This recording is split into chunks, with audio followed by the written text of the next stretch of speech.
Magandang gabi, kaibigan. Pero bago ang lahat, ay huwag kalimutang i-click ang like, subscribe at ang ating bell button para masubaybayan niyo ang ating mga susunod na kwentong aswang at mga kababalaghan.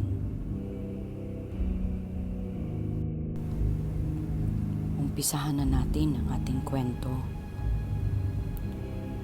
Dito sa tulay ng lunang, Northern Samar ay may kababalaghan. Pagpatak ng alas 6 ng gabi ay dapat wala na naglalakad o dumadaan sa tulay na ito. Bali-balita kasi ang pagkawala ng mga taong nagpupunta dito tuwing kakagat ang dilim at kinabukasan ay hindi na nakikita ang mga katawan nito. Hindi alam ng mga naninirahan sa lunang kung sino ang salarin ng pagkakawala ng mga tao roon. Mahaba ang tulay at may sukat ito na 1 kilometro. Madilim din ang paligid ng tulay. Minsan nang nilagyan ng mga ilaw ang paligid nito. Pero kinabukasan ay nakita na lang ang mga basag na ilaw sa tulay. Parang sinadyang sirain ito ng hinihinalang salarin. Nag-imbestiga na ang mga naninirahan doon at maging ang mga nasa itaas na posisyon ay gumawa na rin ng aksyon.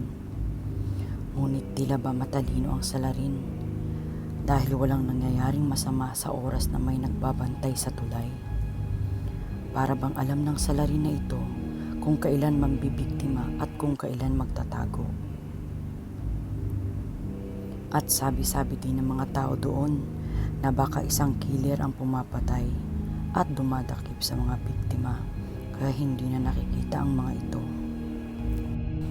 Haka-haka kasi nila na tao lang naman ang may kakayahan upang manipulahin nito ang lahat ng galawan sa pagpatay ng mga taong napapadaan sa tulay tuwing gabi. Ang nakakalungkot din, hindi pwedeng dumaan ang ibang residente sa ibang direksyon dahil tanging ang tulay ang daanan patungo sa barter ng lunang kung saan karamihan ng residente ay doon nagtatrabaho. Simula nang sumapit ang pangyayaring ito taong 2003 ay mistulang naging haunted ang tulay. Gayunpaman, kahit na kinatatakutan na ang tulay na iyon, ay marami pa rin sumusuway sa protokol ng gobyerno. Karamihan tuloy sa mga tao, lalo na iyong mga nagtatrabaho roon, ay kalimitang maaga pa sa gabi kung umuwi. Minsan naman ay mga kabataan mula sa lungsod at galing sa kakalaro ng mga video games. Nauuso kasi ang ML tournament sa barter. At isa sa mga player ay si Darwin. Lakad-takbo ang ginagawa ni Darwin habang binabagtas niya ang kahabaan ng tulay ng lunang. Panay ang buntong hininga ni Darwin habang hawak-hawak niya ang cellphone. Ang flashlight doon ang ginamit niya upang bagtasin ang madilim na tulay. Labis ang kanyang kaba at pigil hiningang hinihakbang ang mga paa sa kalsada. Alerto siya at ingat na ingat sa ginagawa. Pakiwari ni Darwin, oras na lumikha siya ng ingay ay may biglang dadamba sa kanya. Patingin-tingin si Darwin sa paligid. Ginamit na rin niya ang kanyang ilong, baka may maamoy siyang hindi kanais-nais. Maging ang mga tenga ay handa. Ganon siya kaalerto kapag naroon siya sa tulay. Gumagana lahat ng sistema niya at isa lang ang dahilan. Sekreto sa tulay. Isang mahabang bitak ng semento ang naraanan niya at mula sa gilid nito ay makikita ang nakasakong mga basura. Tanging ang mga huni ng panggabing ibon, mga yabag niya at mga basura na apakan ang nagbibigay ng ingay. Inilibot niya pa ang ilaw ng cellphone sa kalsada. Iyon lang kasalukuyan niyang ginagawa hanggang sa bigla siyang nakarinig ng kaluskos na kanyang ikinagulat. Napalingalinga siya bigla sa paligid kahit wala siyang makita. Pinapakiramdaman kung may sumusunod pa sa kanya. Bigo siya sa kanyang ginawa. Huminga siya ng malalim. Nilakasan niya ang kanyang loob at lumakad ulit kahit pinagpapawisan na sa takot. Oo, takot. Alam niya kasi ang sekreto sa tulay na iyon, kaya ganoon na lang ang kanyang takot. Alam niyang darating ulit ang salarin sa pagpatay sa tulay na iyon. At alam niyang mauulit-ulit ang lahat. Iyon ang ikinatatakot niya. Nagpatuloy siya sa paglalakad. Parang walang hangin sa tulay na iyon dahil hirap na hirap siyang makahinga. Dama niya rin na unti-unti nang namumuo ang pawis sa kanyang sentido. Ilang sandali na lang ay makakawala ka rin sa tulay na ito, Darwin. Pagpapalakas loob niya sa sarili at tinuloy ang paglalakad. Tumigil si Darwin sandali at huminga ng malalim. Sana sumabay na lang ako kina Nestor at Alan kanina. Heto tuloy at nararanasan ko ang mga bagay na ito. Inis niyang wika. Humigpit ang kanyang hawak sa bag pati na sa cellphone at lakas loob siyang nagpatuloy. Tiningnan niya ang kanyang cellphone at nakita niyang malapit nang mag-alas 7. Nang makita ang oras ay kinabahan siya. Yung klase ng kaba na hindi mabigyan ng definisyon. Binilisan niya ang kanyang paglalakad hanggang sa may narinig siyang papalapit sa kanya. Wak! Wak! Wak! Malakas, malalim, tila tunog iyon ng lumilipad. Lumingon siya sa pinanggalingan yun. Mula sa entrance ng tulay, hindi malayo sa kanya, ay may nakita siyang mga itim na ibon na pumasok doon at animoy susugurin siya. Tama nga siya, mga galing sa mga lumilipad na nilalang ang kanyang narinig. Napaatras bigla si Darwin, para siyang tinakasan ng kaluluwa nang makitang sumusugod nga sa kanya ang pumasok na mga ibon. Mabilis ang mga galaw nito na parang sabik na sabik pumatay. Nang masipatan niya ng flashlight ang mga ito, ay klase na mga paniki ang kanyang nakita. Matataba at mapupula ang mga mata. Dinig niya ang kakaibang huni ng mga itim na paniki na nakakapanindig balahibo. Akma siyang aatras ulit nang maabutan siya ng nagliliparan ng mga itim na paniki. Ilang sandali lang ay parang kumot na nilukob si Darwin na mga itim na nilalang hanggang sa maramdaman niyang pinugot ang kanyang ulo ng mga munting nilalang na yun. Lupaypay si Darwin na natumba sa semento at nangingisay-ngisay na parang kinatay na manok. Umagos din sa liig niyang pinugutan ng ulo ang dugo na parang gripo. Ilang saglit pa ang lumipas, tumahimik bigla ang paligid at ang buong tulay. Tanging huni ng mga kuliglig ang maririnig na sinasabayan ng mahihinang igik mula sa pugot na katawan ni Darwin.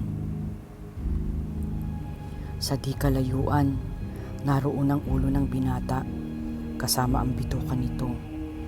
Mapupula ang mga mata ng ulo ni Darwin. Tumutulo ang laway at dugo sa bibig at sabik na inamoy ang paligid para malaman kung may mga tao pang mabibiktima siya ngayong gabi.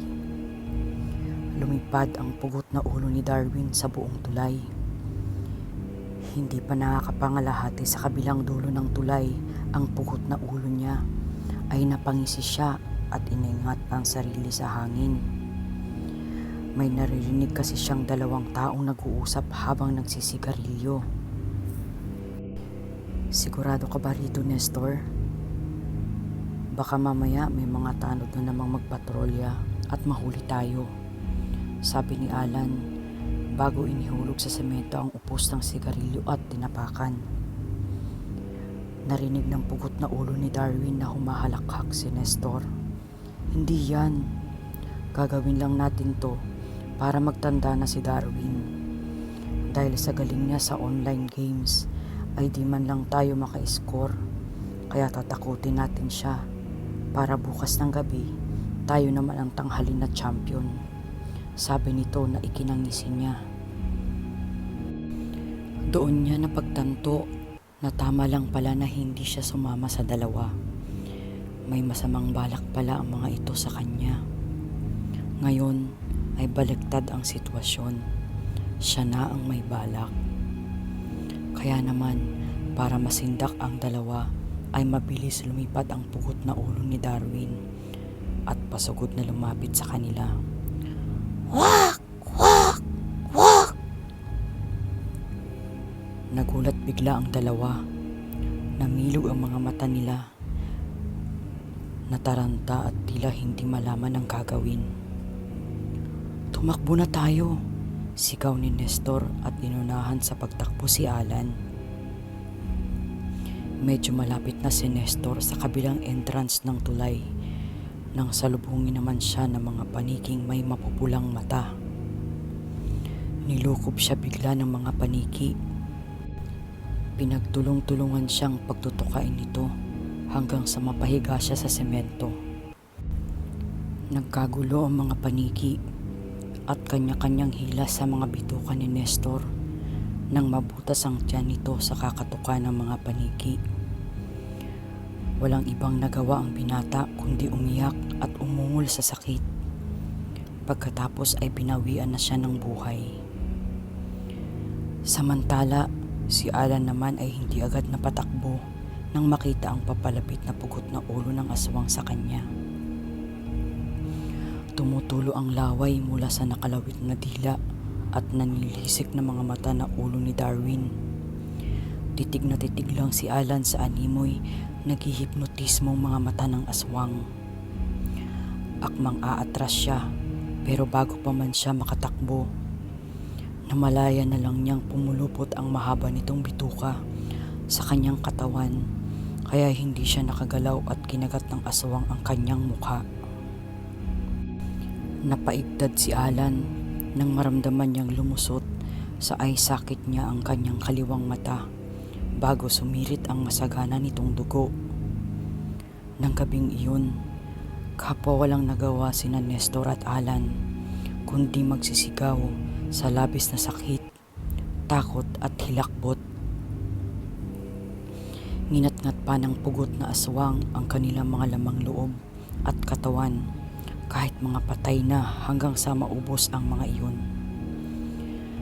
Nang animoy manikang basahan na lamang ang dalawa, na tanging mga buto na lang ang natira, pinagtulungan ito ng mga paniki na ilipad palayo. Ang pugot na ulo naman ay tila may sariling isip na bumalik kung saan naiwan ang kanyang katawan.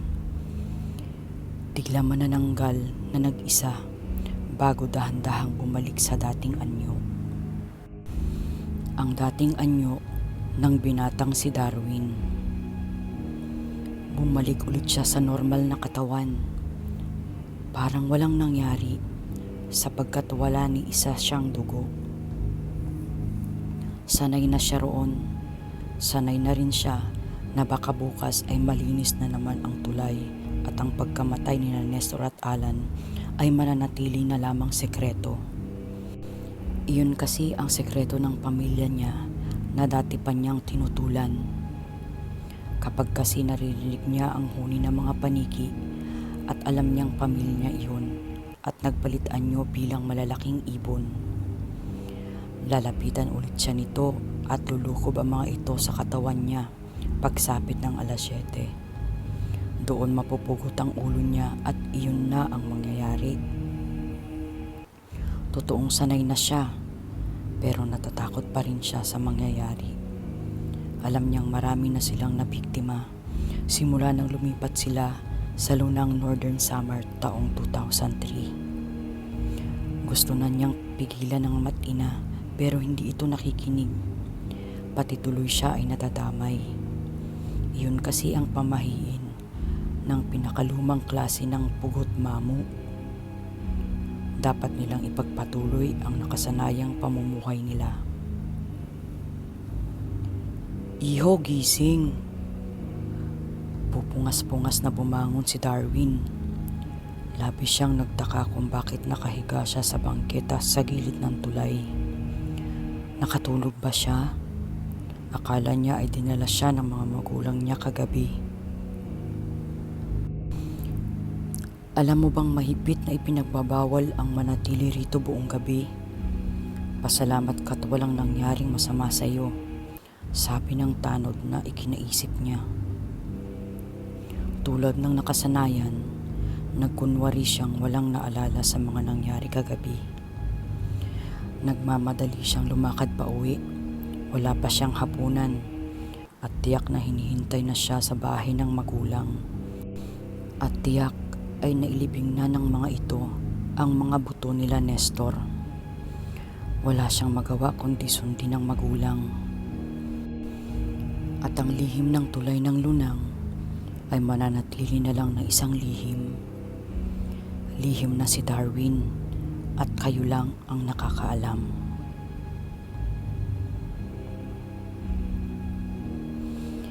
Nagustuhan niyo ba ang ating kwento ngayong gabi, mga kaibigan? Abangan ang mga susunod pang kwentong aswang at kababalaghan. Salamat.